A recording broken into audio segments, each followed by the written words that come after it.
Bom, nós já cantamos, já demos nossos recados. Agora eu convido a igreja a abrir a Bíblia comigo, a palavra de Deus, em 1 Coríntios capítulo 6. Ô Rodrigo, mas era Efésios.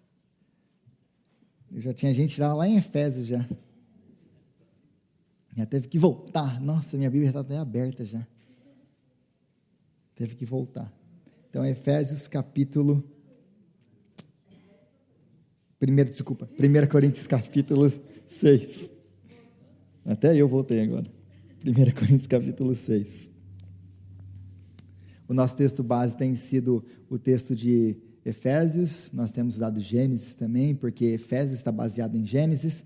Mas hoje aqui nós vamos falar de uma coisa muito importante que nós temos falado em Efésios, que é a questão da união. Se você lembrar de Gênesis capítulo 2, quando Deus ele cria o homem e a mulher, ele traz então a esposa ao seu marido, ele faz ali o primeiro casamento, e então ele fala agora tem a sua esposa, e eles serão uma só carne. Então o que é ser uma só carne? Essa é a pergunta que nós precisamos ter na nossa cabeça. O que é ser uma só carne? O que Deus quer dizer com se tornar uma só carne?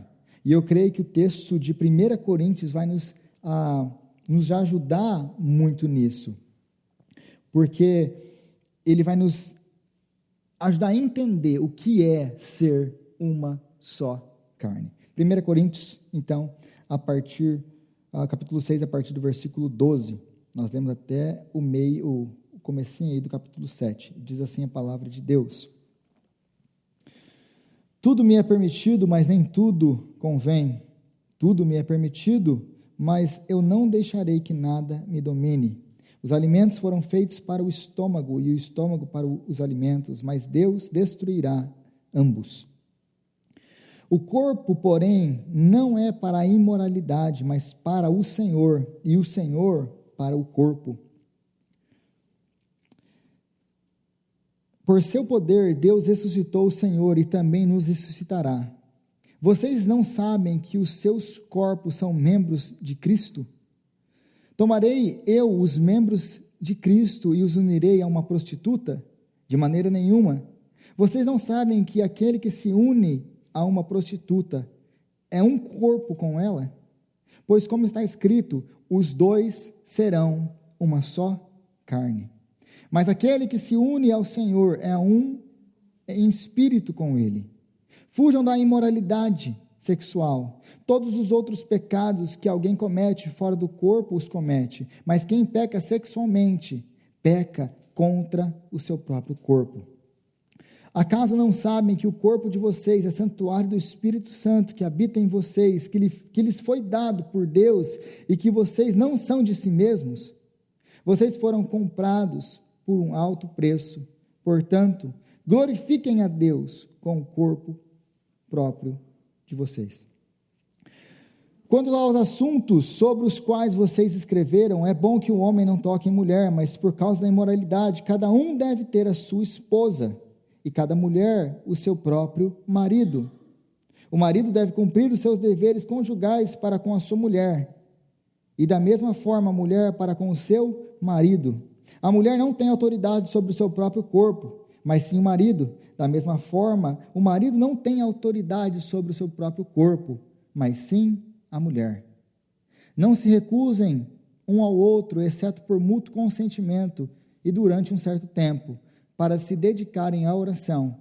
Depois unam-se de novo para que Satanás não os tente por não terem domínio próprio. Palavra de Deus. Senhor, nós te adoramos pela sua palavra e te pedimos agora graça para que o Senhor venha nos abrir o entendimento para entender a sua palavra. Pedimos a ti, ó Espírito Santo, que o Senhor venha falar ao nosso coração. E que o nome de Deus seja exaltado, o nome de Cristo glorificado, e que a tua igreja seja abençoada. É o que nós te pedimos, Senhor, em nome de Jesus. Amém. Amém. Então, os dois se tornarão uma só carne.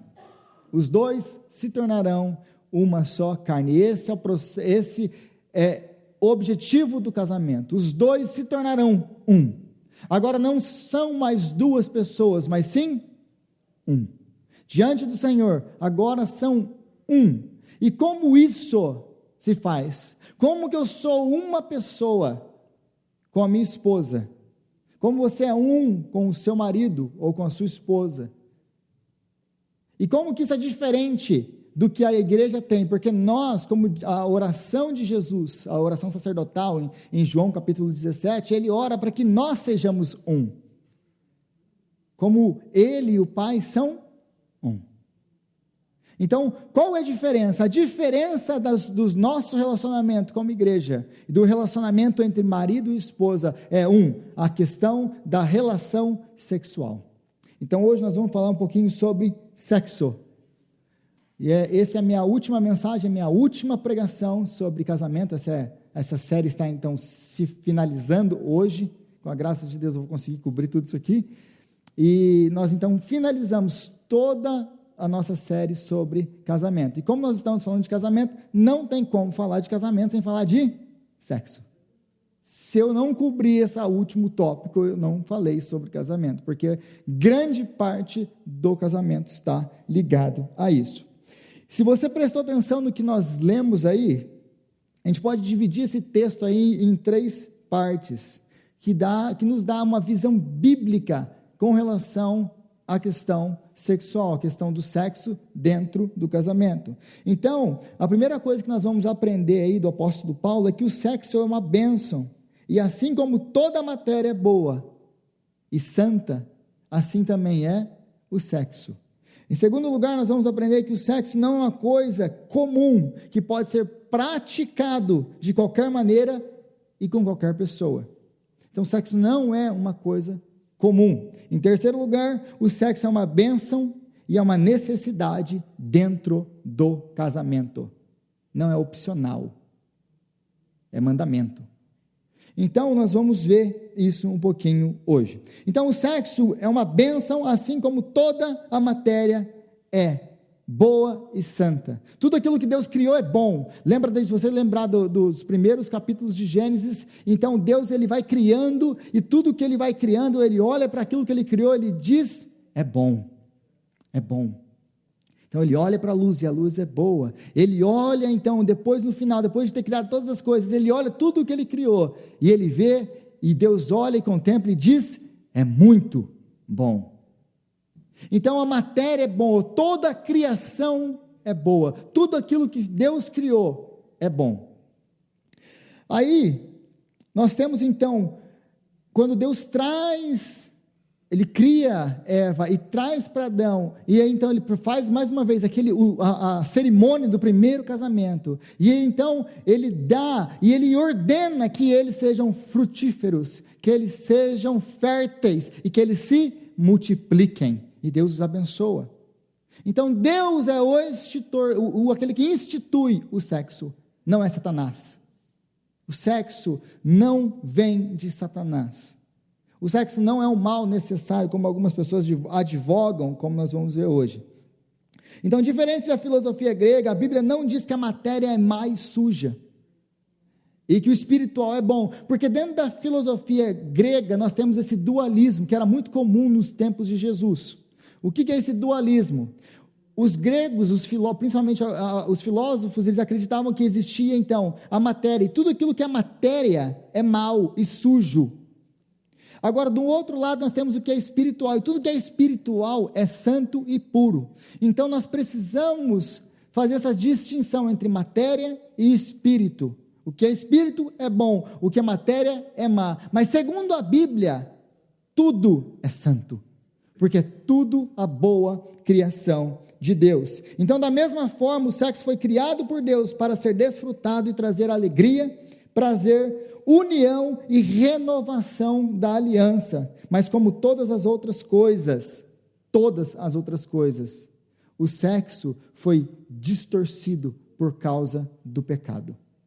Deus criou o sexo, e o sexo é bom, é uma bênção, mas por causa do pecado, como todas as outras coisas, todo o universo foi afetado por causa do pecado do homem.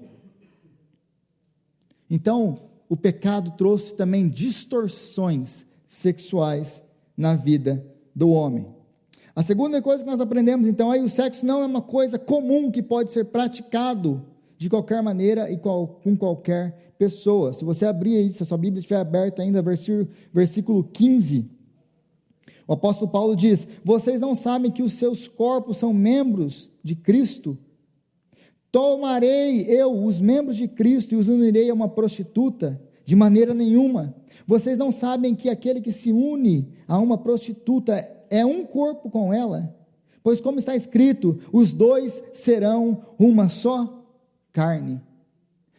Então o apóstolo Paulo aqui, ele está citando o texto de Gênesis 2, 24.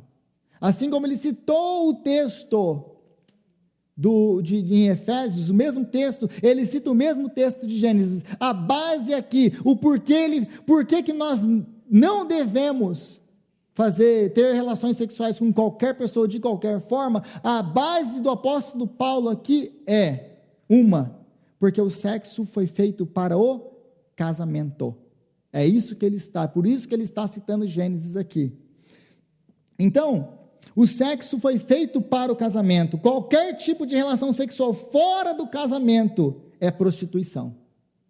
Qualquer tipo de relacionamento sexual fora do casamento é prostituição. Ah, Rodrigo, mas eu já fui casado, agora sou separado, posso ter relação sexual? Não. Fora do casamento é prostituição. Por quê? Porque o sexo, ele foi dado por Deus como uma bênção de Deus para ser desfrutado dentro do casamento. Ah, mas aí eu já consigo ler algumas, sabe, que já viu aqueles desenhos que aí sai aquela fumacinha na cabeça da pessoa e você consegue ver os pensamentos? Aí eu já estou conseguindo ver alguns pensamentos desse aqui. Porque a frase que vem aí nessa fumacinha que aparece, que é essa visão de que o sexo é feito apenas dentro do casamento, foi feito para o casamento e deve ser feito apenas dentro do casamento, é uma visão ultrapassada. Isso é uma visão antiga, Rodrigo. Nós já vivemos um tempo moderno. Essas pessoas, elas acreditavam naquele tempo de Jesus, naquele tempo dos nossos antigos, que esse negócio de sexo era só para dentro do casamento, mas nós somos uma sociedade avançada. Nós entendemos que sexo, como qualquer outra coisa, é um apetite natural do homem. Então, como qualquer outro apetite, ele precisa ser aliviado, ele precisa ser saciado. Então, nós vivemos nesse mundo que se você fala que o sexo ele foi dado por Deus para o casamento e apenas para o casamento, você é um antiquado, você é um cafona, você é o sei lá o quê. Você está fora da história, você está pelo menos uns 500 anos atrasado, para não falar mais.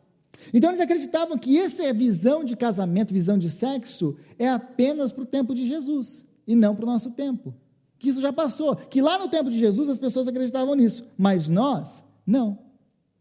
Mas o padrão bíblico, ele sempre foi e sempre será, o quê? Contra a cultura. Se você é uma dessas pessoas que pensa que, não, lá naquele tempo eles acreditavam nessas coisas, hoje nós somos a sociedade pós-moderna, hoje nós estamos vivendo na era da modernidade, do avanço científico, do avanço intelectual. Nós somos pessoas modernas, avançadas, nós não somos essas pessoas que viviam 2000 anos atrás, que acreditavam nessas coisas, que sexo era só para dentro do casamento. Mas, se você compra essa ideia que te foi vendida por Hollywood, pela TV, pela filosofia desse tempo, você não entendeu ainda o texto bíblico, porque o sexo para dentro do casamento, e essa afirmação, isso aqui, é o padrão bíblico que o apóstolo Paulo está nos ensinando aqui, é tão contra a cultura hoje, quanto ele era no tempo de Jesus, porque na cabeça dos gregos, ou na sociedade romana, como que funcionava? O patriarca, o pai da família, o homem da casa, ele se casava com a sua esposa, ele tinha lá uma esposa. Qual era o objetivo desse casamento? Procriação, para ter filhos, procriação, para termos filhos, para que possamos constituir uma família. Então, a única razão de eu ter relação sexual com a minha esposa, com aquela mulher com quem eu casei, e aliás, eu casei por causa de status social, para manter um status social. Então, a única razão de eu ter relação com ela era qual? Ter filhos. Agora, quando o homem queria ter prazer sexual, com quem ele teria prazer sexual? Com as suas concubinas, com as suas escravas, com outras mulheres que não eram a sua esposa. Então, a mulher, ela tinha que casar e ter filhos, e gerar filhos para manter a família. O homem podia ter relação sexual com quem ele quisesse. Dentro do casamento era só uma obrigação, e nada mais. Então essa era a visão de sexo dentro da sociedade do apóstolo Paulo. Então isso que ele está afirmando aqui é totalmente contra o seu tempo, contra a sua cultura. Ele está então basicamente afirmando que sexo é para dentro do casamento e só dentro do casamento. O prazer, a alegria, o desfrute, os filhos, tudo vem de uma pessoa só, que é a sua esposa. Você não tem o direito, apóstolo Paulo dizendo, você não tem o direito de ter relações fora do seu casamento. Isso é inadmissível para um cidadão romano. Isso aqui é inadmissível para o tempo de Paulo. Então essa historinha de que, não fique comprando essas histórias, de que naquele tempo eles acreditavam em tudo, por exemplo a questão da ressurreição de Cristo, eles acreditavam na ressurreição, por isso que naquele tempo eles aceitavam isso. Na época de Jesus, a ressurreição era tão loucura quanto é hoje, é por isso que eles nunca aceitaram a história da ressurreição, porque a ressurreição nunca foi fácil de engolir para ninguém, em nenhuma história. Então o padrão bíblico sempre vai ser contra a cultura. Ele era no tempo de Paulo, ele é no nosso tempo ainda. Ele continua sendo. Então, existiam ainda, e ainda existe, porque continua do mesmo jeito hoje, duas visões com relação ao sexo. Naquele tempo, então, eles acreditavam, tinham duas correntes filosóficas, mais uma vez, e dividiam mais ou menos assim. Os platonistas, ou Platão, ele acreditava nessa questão, ele fazia esse dualismo, todos os filósofos gregos, eles acreditavam nesse dualismo, de que existe a matéria, que é má, e o espírito, que é bom. Então, existiam duas vertentes, cada um ia mais para um lado. Platão e os seus seguidores, eles acreditavam, então, que se a matéria é má, eu tenho que me abster de tudo aquilo que é na matéria. Eu tenho que mortificar o meu corpo para alcançar o quê? Um status espiritual maior, que é mais puro. Então, eu tenho que me abster de todo tipo de prazer. Por quê? Porque essas coisas são da matéria. Então, Agostinho, ele foi muito influenciado por Platão. E o problema de Agostinho, se você conhece Agostinho dos Pais da Igreja, Agostinho ele teve uma vida muito desregrada, ele teve uma vida sexual muito deturpada, muito, qual que é a palavra correta aqui? Uma vida sexual fora da vontade de Deus, desregrada. Então ele viveu essa vida, e quando ele se converte, a visão sexual de Agostinho era platônica, de que o sexo era uma coisa suja, de que o sexo era uma coisa imoral, de que o sexo era uma coisa que desagradava a Deus, porque ele teve essa vida de promiscuidade, ele teve uma vida sexual promíscua, então ele carrega isso dentro dele. Então para Agostinho, isso é o que a Igreja Católica vai adotar como teologia da questão de sexo, como que eles veem sexo. Então o sexo é um mal necessário. O sexo é uma coisa ruim, uma coisa suja, que é necessária para que possamos ter filhos. E via de regra, essa basicamente é a visão da igreja,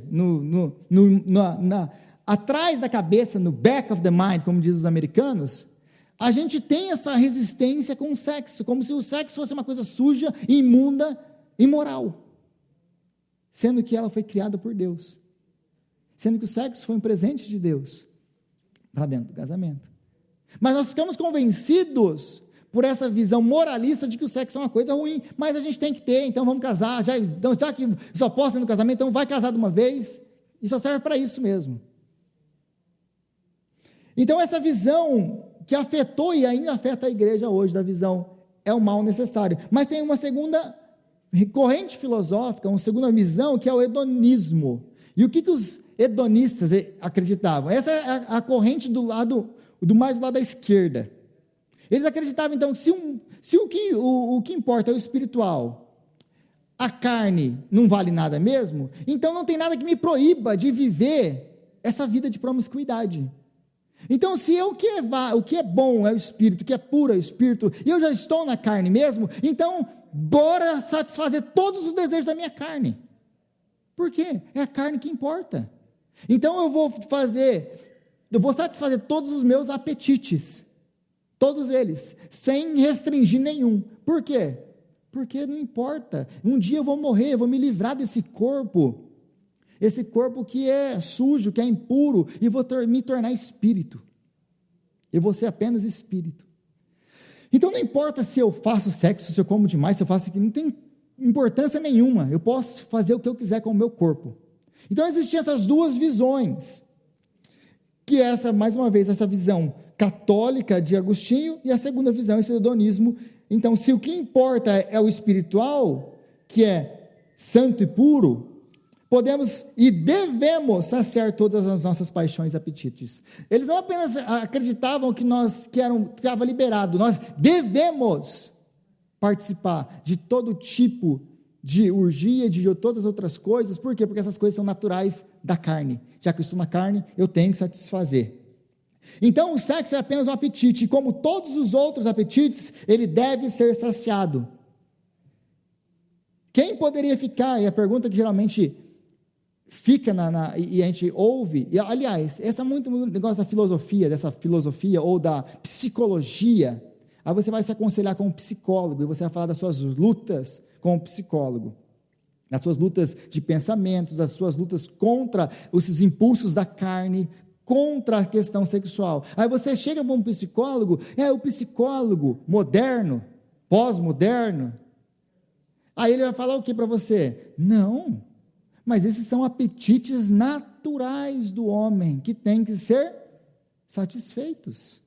Você tem que satisfazer esses desejos, você não pode ficar repreendendo essas suas questões sexuais, porque se você ficar repreendendo isso, você vai ficar vivendo dentro de uma prisão.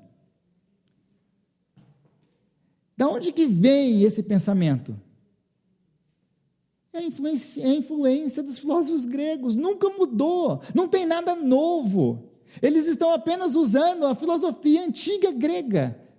Isso aqui tudo é apetite sexual, é seu, vai lá e satisfaz. A única maneira de você se livrar desses seus pensamentos é indo e fazendo.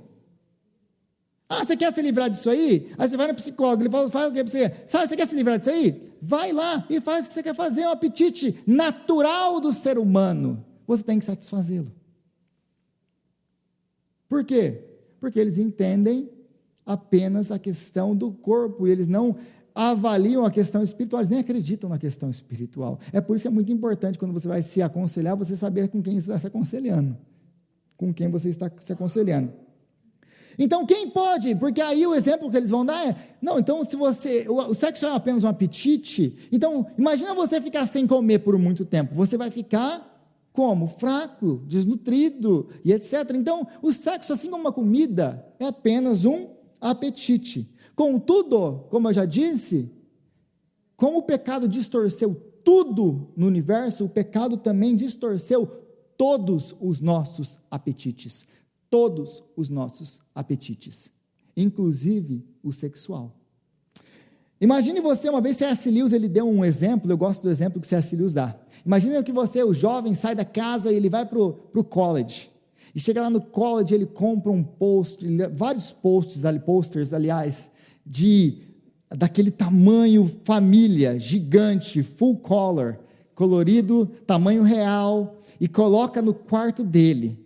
Vários posters, do quê? De comida.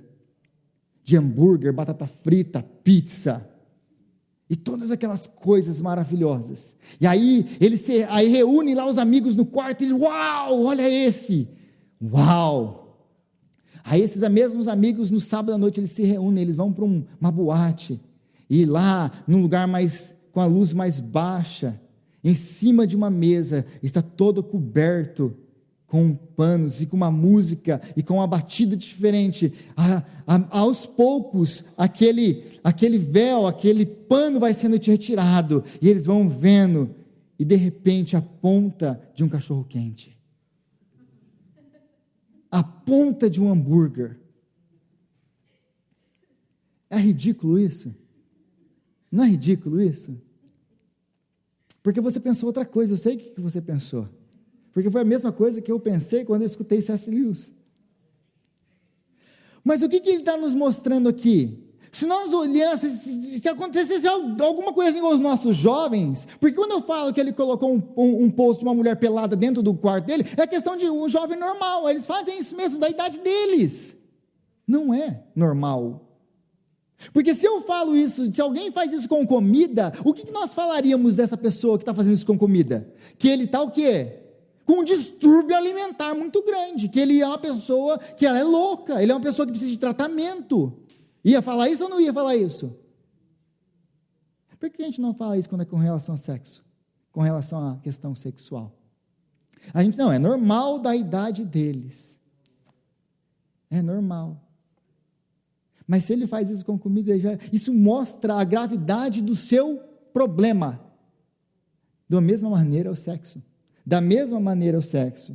Então sim, o sexo é um apetite, assim como a comida é um apetite. Entretanto, quando decidimos saciar desenfreadamente nosso apetite por comida, vamos ter problemas graves de saúde. Tá, o sexo é um apetite como a comida, certo? Certo. Tá, então, se você decidir comer tudo o que você quer comer, o que vai acontecer com você? Especialmente para algumas pessoas que têm um apetite um pouquinho maior do que as outras. O que vai acontecer com você? Aliás, se eu pedir para levantar a mão aqui, quantas pessoas estão precisando? Eu precisava fazer um regime. A maioria vai levantar a mão. Rodrigo, eu estou precisando perder essa área aqui, ó. Essa boia que envolve essa parte do meu corpo. Então, nós entendemos que eu tenho que refrear os meus apetites. Aí você vai num lugar, eu não estou comendo isso, eu estou de dieta, estou precisando emagrecer, estou precisando isso, não, fui no médico e o médico falou que eu estou comendo demais isso e aquilo. Então, se eu preciso refrear o meu apetite por comida, eu não preciso refrear o meu apetite por sexo, porque o nosso apetite por comida foi distorcido por causa do pecado, assim como todos os outros apetites. Vocês entenderam o ponto aqui? Entende como que isso funciona? Então, o que o apóstolo Paulo está falando aí, a partir do versículo 18, se você estiver com a Bíblia aberta aí, fujam da imoralidade sexual, todos os outros pecados que alguém comete, fora do corpo comete, mas quem peca sexualmente contra o próprio corpo, o faz. Então o que ele está falando é assim, se você comer demais, se você tem uma fome exagerada por comida, e você vai satisfazer todo esse seu apetite por comida, você vai ter problemas de saúde, físicos, exteriores. Mas o que ele está falando aqui se você tiver desordens sexuais, o seu problema vai afetar a sua alma, o seu espírito, todo o seu ser internamente, ele vai distorcer você por dentro. Porque quando a gente come, quando a pessoa tem problemas, distúrbios alimentares, a gente consegue ver. O problema do sexo a gente que não consegue ver, porque ele é interno. O apóstolo Paulo está falando então que os outros pecados afetam fora do corpo. Os outros distúrbios afetam fora do corpo, mas o sexual é dentro. Ele vai destruir seu psicológico, ele vai distorcer o seu caráter, ele vai distorcer quem você é. É isso que ele está falando aqui. Então, em terceiro lugar, o sexo é uma bênção e é uma necessidade dentro do casamento.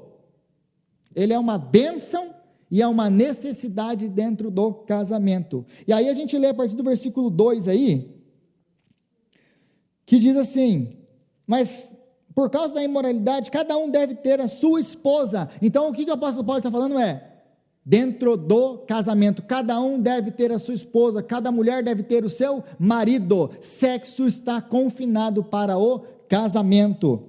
3, o marido deve cumprir os seus deveres conjugais para com a sua mulher, e da mesma forma a mulher com o seu marido. A mulher não tem autoridade sobre o seu próprio corpo, mas sim o marido. Da mesma forma o marido não tem autoridade sobre o seu próprio corpo, mas sim a mulher. Não se recusem um ao outro, exceto por mútuo consentimento, e durante um certo tempo para se dedicarem à oração. Depois unam-se de novo, para que Satanás não os tente por não terem domínio próprio. Então o que o apóstolo Paulo está falando aqui, basicamente é baseado no versículo 19 do capítulo 6, porque no versículo 19 diz assim: vocês não são de si mesmos, vocês foram comprados a um preço alto, a preço de sangue. Você não pertence a você mesmo, você pertence ao Senhor. Da mesma maneira, lembra que tudo que a gente tem falado aqui sobre casamento está baseado aonde? Qual que é, o que o casamento significa, simboliza? O Evangelho. Então, assim como no Evangelho nós não pertencemos a nós mesmos, nós pertencemos ao Senhor, dentro do casamento, marido não pertence a ele mesmo, esposa não pertence a ela mesma, um pertence ao outro. Aí a gente está enrolado com aquela famosa frase, meu corpo, minhas regras, né? Meu corpo, minhas regras, não biblicamente, porque você é do seu marido, e o seu marido é seu. Um tem autoridade sobre o corpo do outro, porque agora vocês são um. Vocês são um. E, mas Rodrigo, aí as mulheres do nosso tempo lendo esse texto aqui. Não, mas isso aqui é um absurdo. O apóstolo Paulo é um machista. Sabe o que? Ele não podia ser mais pró-mulheres nesse texto aqui. Porque o que ele está falando aqui é para o homem, que ele não tem mais relação sexual fora do casamento dele, que era comum nesse tempo, era só com a esposa dele, e com mais ninguém. A esposa, coitada, a esposa não tinha direito nenhum, ela tinha que criar filho, gerar filho, e era isso aí mesmo. Ele aqui ele é pró-mulher, ele não é contra a mulher. É por isso que nós precisamos entender a Bíblia e ler a Bíblia no seu contexto, porque ele está indo a favor da mulher, não contra ela. Isso aqui está oprimindo a mulher.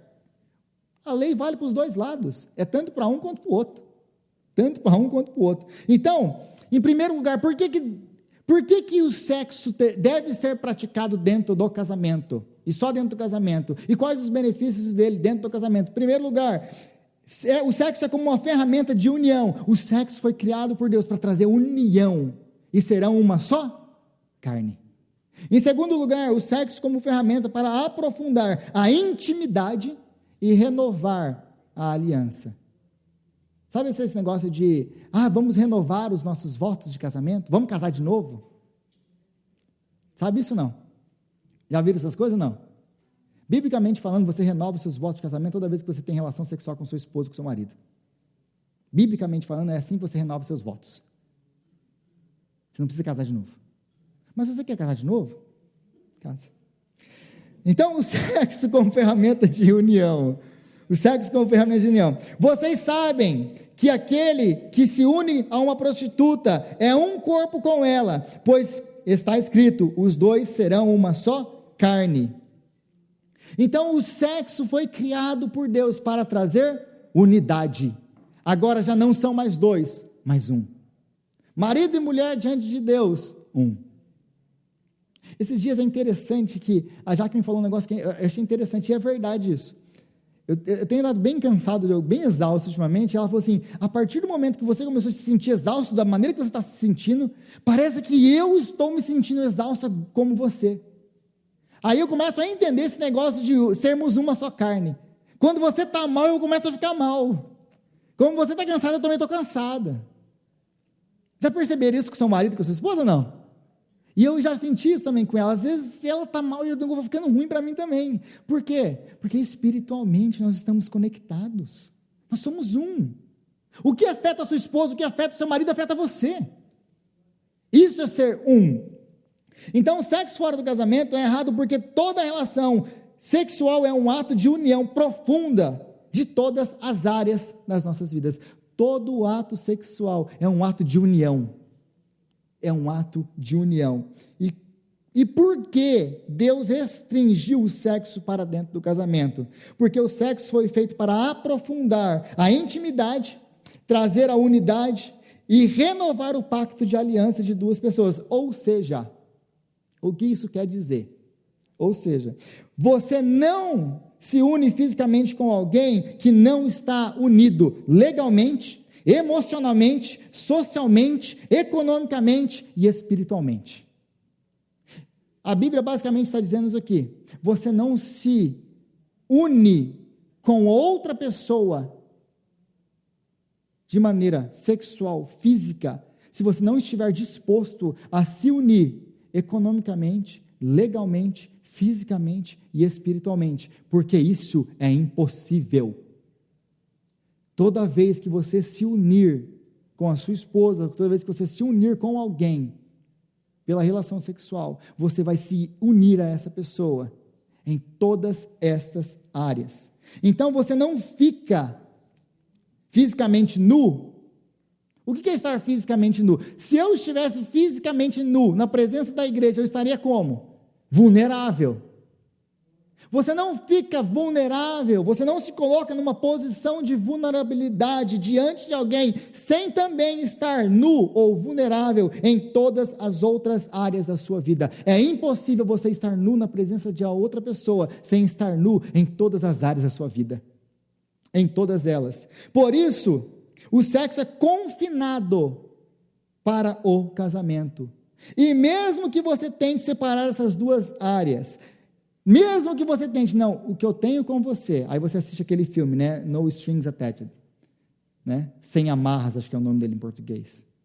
Não, a gente só tem amigos com benefício, a gente só tem sexo, a gente é amigos com benefício, é só sexo. Qual que é o problema desses dois filmes que eu acabei de citar? Eles ficam só no sexo? O que acontece? Todo filme de Hollywood é a mesma coisa, e eles mesmos assumem isso. Conforme eles vão tendo relação sexual, o que vai acontecendo? Eles vão se sentindo um.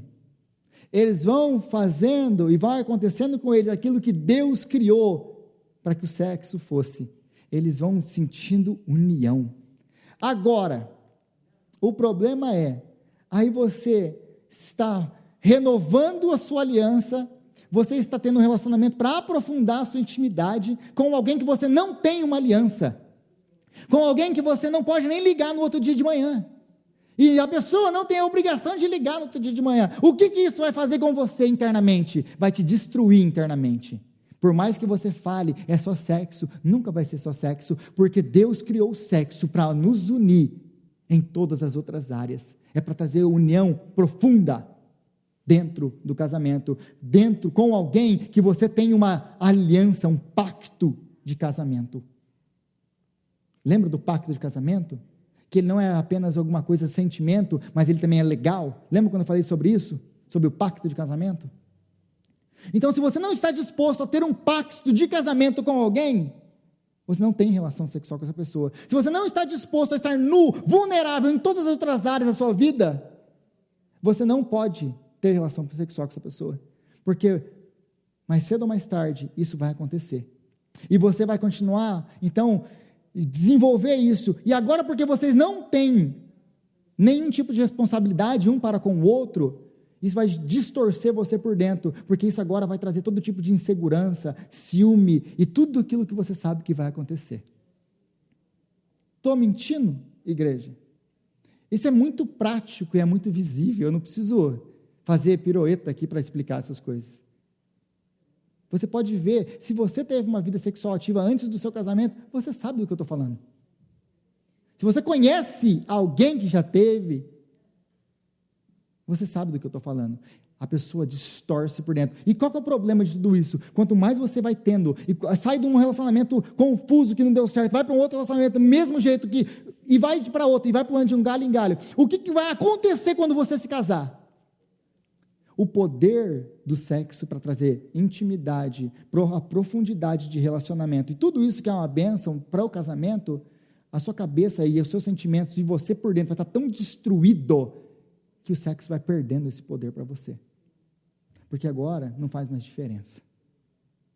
Ele também funciona o contrário. Então o problema do sexo fora do casamento porque o sexo foi criado para trazer união profunda, renovação da aliança, ele vai te unir a outra pessoa, mesmo que você não queira. Mesmo que você não queira. E você vai se pegar renovando a sua aliança com alguém que você não tem uma aliança. Você vai renovar uma aliança com alguém que você não tem nenhum compromisso com ela. Você vai sentir obrigações para com a outra pessoa, mas ela não tem nenhuma obrigação com você. Essa discrepância vai te levar a sentimentos confusos, a perda do poder do sexo dentro do casamento. É o resumo de tudo aquilo que eu acabei de dizer. Então, o sexo, em segundo lugar, como ferramenta para renovar a aliança, aprofundar a intimidade e trazer reconciliação. Uma vez, então, que você está unido fisicamente, emocionalmente, legalmente, intimamente com a outra pessoa, ou seja, uma vez que está casado, o sexo é a maneira pela qual você renova os seus votos, o seu pacto de aliança e aprofunda a sua intimidade. Mais uma vez, como que a gente renova os nossos votos de casamento? Através do sexo. Através do sexo. Ele é que vai nos trazer o quê? Intimidade. Porque Deus criou o sexo dentro do casamento para trazer intimidade e aprofundar esse relacionamento. Isso que vai destruir você fora do seu casamento, porque vai te conectar com pessoas que você não tem uma aliança, dentro do casamento é uma bênção, porque vai te conectar cada dia mais com o seu cônjuge. E vai aprofundar ainda mais o seu relacionamento com ele. E vai ser uma bênção para o seu casamento.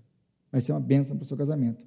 Estranhamente, isso é uma coisa que alguns psicólogos vão falar, alguns psicólogos cristãos vão falar. Uma vez, acho que eu até estava conversando com a Jaque alguma coisa sobre isso. Eu falei assim, você precisa tratar disso na reunião das mulheres. Estranhamente, eu vou falar, por que tem que ser na reunião das mulheres? Porque estranhamente, a primeira coisa que os casais param de ter quando as coisas não estão bem, quando tem uma briga, quando tem um DR, o que é a primeira coisa que vai para o beleléu? A primeira coisa que o casal não faz mais.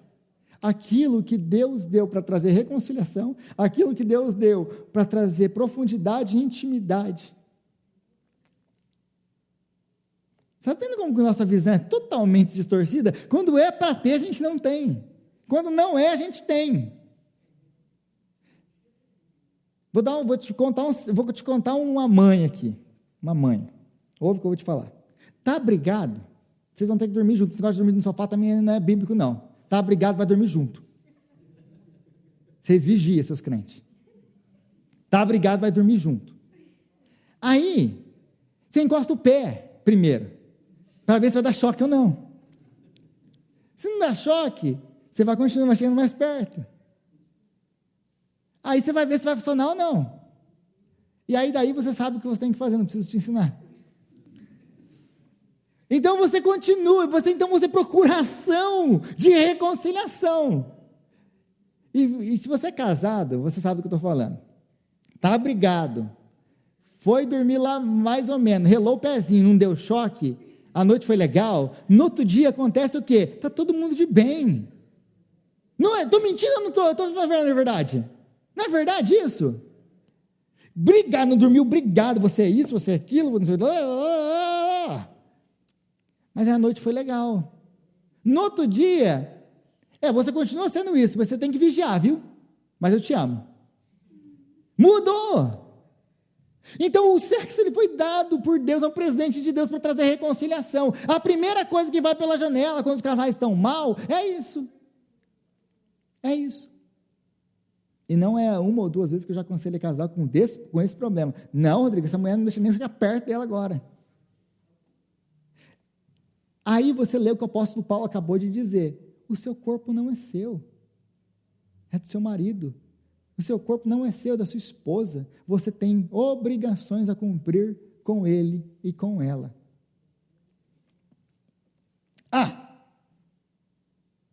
Mas como que funciona isso? Porque o sexo, ele é um presente para o outro. O sexo é um presente para o outro. O nosso problema é que o sexo, ele que foi criado como uma forma de entrega e satisfação ao outro, que leva à satisfação própria, como tudo na Bíblia é mais bem-aventurado é dar do que receber, a matemática de Deus não é a nossa matemática. O sexo, então, ele foi criado por Deus para trazer satisfação, alegria ao outro. E em contrapartida você recebe de volta, porque ele vai te trazer alegria e vai trazer satisfação para você. Mas a visão do sexo é ele ser um presente para o seu cônjuge. Mas por causa do pecado, o sexo se tornou algo individual, egoísta, para dar-nos prazer a nós mesmos. Por causa da nossa distorção, do tempo em que nós vivemos, principalmente, para que serve sexo hoje? Eu vou ter relação sexual primeiro, quando eu quero, se eu estou sentindo bem, se eu estou a fim de fazer ou não. Então, se eu não quero, eu não vou fazer. Sabe por quê? Porque nós aprendemos a teologia do sexo na rua. Nós aprendemos no mundo. E no mundo é assim, você tem a hora que você quer, e quando você não quer, você não tem. Porque o sexo no mundo é para satisfação pessoal, gratificação egoísta pessoal. E lembra que eu falei lá nas primeiras pregações sobre casamento, qual que é o problema de todo casamento? A raiz de todo problema de todo casamento? O egoísmo. É o eu. E aí a gente leva isso para o sexo. Então eu só vou fazer sexo, só vou ter relação sexual com a minha esposa, ou com o meu esposo, se eu estou afim. Não chega perto de mim não, que eu não estou afim, com dor de cabeça. Leva um remédio no bolso, meu irmão. Anda com ele. Já dá para ela na hora da janta. Fala assim, está aqui, ó, já toma. Ah, mas eu não estou com nada hoje. Então, beleza, hoje tem. Estou mentindo? Então, já começa a tirar. Não, eu estou com dor de cabeça. Já começa a tratar da dor de cabeça na hora do almoço, se duvidar. Então, o sexo, ele aconteceu isso, agora nós temos relação sexual quando? Quando eu estou afim, por quê? Porque era assim quando eu era solteiro. Mas o sexo não foi dado por Deus para isso. É disso que o apóstolo Paulo está falando aqui. Você tem a obrigação dentro do casamento com o seu marido, com a sua esposa. E talvez isso seja muito mais difícil para as mulheres do que para os homens. Porque o homem é mais, né? Qualquer lugar é lugar, qualquer jeito é qualquer jeito. O homem é um bichão, né? A mulher não, a mulher tem todo um preparo. Eu vou dar uma dica para vocês agora para os homens. Homens, sexo não começa na cama 10 minutos antes de dormir. Sexo começa no café da manhã. Você está saindo para trabalhar, a louça está suja, lava antes de sair. Então você vai produzindo o ambiente para o sexo à noite. Porque a sua esposa vai se sentir amada, vai se sentir cuidada. Agora você já chega lá em casa, lá, hoje tem, hein? Não vai rolar, velho. Não vai rolar. Então é uma coisa que você prepara, ela não é um bicho igual você, não. Eu sou homem, eu posso falar isso bem, não é. Então, ó, segura a onda, trata a sua esposa bem. Como diz o apóstolo Paulo, como o lado frágil seu. Então, no mundo, o sexo é usado para isso, para o prazer próprio. Consequentemente, a pessoa só vai ter relação sexual por quê? Para satisfazer os sentimentos próprios. Mas não é assim dentro do casamento. Porque se você adotar essa visão do mundo dentro do seu casamento, você vai ter raríssimas oportunidades para trazer união, intimidade, gratificação para o seu cônjuge. Porque quando mas eu não estou afim, mas eu vou fazer, eu estou me doando como um presente para o meu marido ou para a minha esposa. Porque o casamento é isso, é se entregar, em todas as áreas, inclusive no sexo. Então, sexo, o que o evangelho tem a ver com isso? Tá, Rodrigo, depois você falou tudo isso aí, o que agora isso tem a ver com o evangelho? Porque todas as outras pregações, eu sempre tive a intenção de fazer o quê? De conectar o evangelho com o casamento. E o sexo não é diferente. Como não? O que o sexo tem a ver com o evangelho de Jesus Cristo? O sexo é o símbolo da nossa união com Cristo. Rodrigo. Como assim? Como assim? Eu sei que você tem problema com essa frase, porque eu também tenho. A minha esposa olhou assim, mas Rodrigo, isso aqui está errado. Isso é heresia. Você já começou cedo com essas heresias. Não precisa nem ficar famosa. Sabe por quê? E ela mesma entendeu, e ela mesma deu a resposta. Sabe por que a gente tem esse problema, a gente de associar o sexo como o símbolo da nossa união com Cristo? Porque na nossa cabeça, lá no fundinho da nossa cabeça, a gente também comprou essa ideia de que o sexo é uma coisa pervertida, de uma coisa suja, de uma coisa imunda e impura. É por isso. E porque talvez a nossa vida sexual foi tão promíscua no passado, antes do nosso casamento, que a gente ainda traz essas marcas para dentro do nosso casamento. E quando eu falo uma coisa dessa aqui na igreja, que o sexo é o símbolo da nossa união com Cristo Jesus, choca, porque a nossa visão sexual está deturpada. A gente não vê o sexo como uma coisa maravilhosa, uma bênção de Deus, mas como uma coisa impura. Contudo, o sexo não é. Mas de onde vem essa ideia, então, de que nós somos um com Ele? Em vários lugares do Novo Testamento, mas principalmente na oração sacerdotal. Em João capítulo 17, Jesus ele ora, e não apenas ora pelos seus discípulos, mas ele ora por você e por mim. Porque na oração sacerdotal ele ora por todos nós. Ele ora o que para Deus? Deus, Pai, assim como nós somos um, que eles sejam um conosco. É a união. Agora vocês estão em Cristo Jesus, já não são mais agora estrangeiros, mas concidadãos. Agora vocês já não são mais outra coisa senão o próprio corpo de Cristo. O sexo é para trazer que traz essa união, que é a demonstração, a ilustração de nós estarmos unidos com Cristo, o nosso Senhor. Nós fomos unidos a Deus por causa do sangue, da morte, da cruz do nosso Senhor. Ele desfez a barreira de inimizade, Ele nos fez um, Ele nos tornou filhos. Amém? Senhor, nós te louvamos, ó Pai, pela sua palavra. E Deus, nós te clamamos que o Senhor venha, Pai, em nome de Jesus Cristo, nos dar graça e nos purificar de toda a nossa visão deturpada, Pai, toda a nossa visão, Senhor, errada, distorcida com relação ao sexo. Que o Senhor venha nos ajudar, Pai, a entender a visão bíblica da relação sexual dentro do casamento e fora do casamento, para que possamos também aconselhar outras pessoas de maneira bíblica das razões pelas quais o sexo foi confinado para dentro do casamento. Então, Pai, dá-nos graça para viver o padrão bíblico dentro dos nossos casamentos e ajudar, Pai, aqueles que precisam de ajuda nessas áreas. Abençoa, Pai, assim, a tua igreja. É o que nós te pedimos em nome de Jesus. Amém e amém.